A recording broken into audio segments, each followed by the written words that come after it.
What are you doing? What are you doing? Wait. Hi everyone, welcome back to Home Garden Remedies. Today, we're going on a morning walk outside the house with my 1-year-old daughter, Celestine. She loves exploring our plants every morning and it's our little daily routine. She may not talk yet, but she's full of curiosity. She touches the leaves, reaches for the stems, and looks closely at every single plant. You can really see how fascinated she is.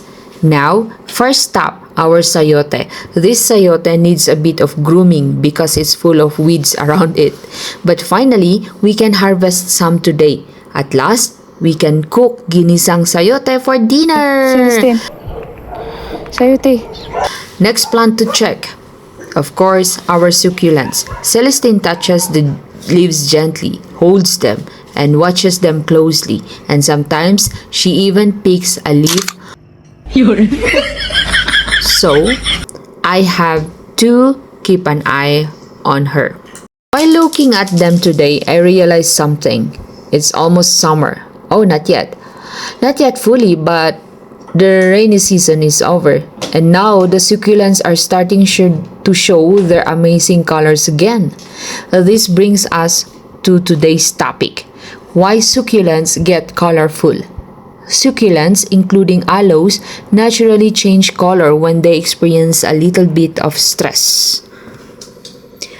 This is good stress, not harmful. It triggers their natural pigments like anthocyanins, which show pinks and purples, carotenoids, which shows reds, oranges, and yellows. And yes, this includes aloe plants because aloes are also succulents. Before we continue, let me show you something interesting with my aloes. Here, I have two different aloe looks. This one is naturally green aloes. These aloes stay green most of the time. It's placed in a slightly shaded spot, gets regular watering, and isn't exposed to strong sunlight. You can see the leaves look thick, juicy, and calm. That deeper green color is its natural relaxed state. And this one here is the stressed aloe. This aloe gets more sunlight, especially morning and late afternoon sun. Because of that, the leaves start turning orange, bronze, or even reddish around the edges.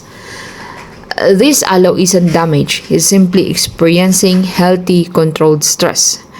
You can really see the difference. The green aloe looks relaxed and rested. The stressed aloe looks colorful and dramatic.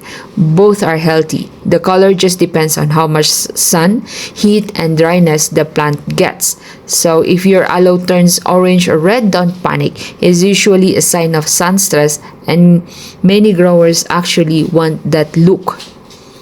How to make your succulents colorful? How you can achieve these beautiful colors too. Number 1, sunlight exposure. Give them gradual sun. Morning sun is the best start. Don't shock them. Slow exposure prevents burning. Number 2, controlled watering. Let the soil dry completely before watering again. Less water, deeper colors. I water my succulents once a week.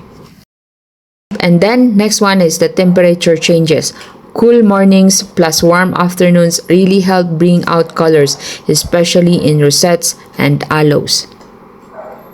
Okay, that's a perfect description of Baguio, cool mornings and warm afternoons.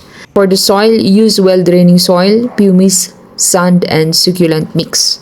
Good drainage keeps the roots healthy and encourages color changes.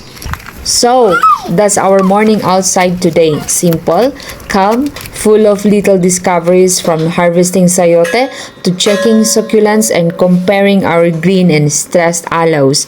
My daughter might not talk yet, but every time she explores the plants, she teaches me to slow down and enjoy the small things. Thank you for joining us today. If you love plants, gardening tips, and simply daily moments like this, Do like, subscribe, and hit the notification bell. Thank you for watching Home Garden Remedies, wherein we believe that all plants grow with love. Tianog kabasanuan.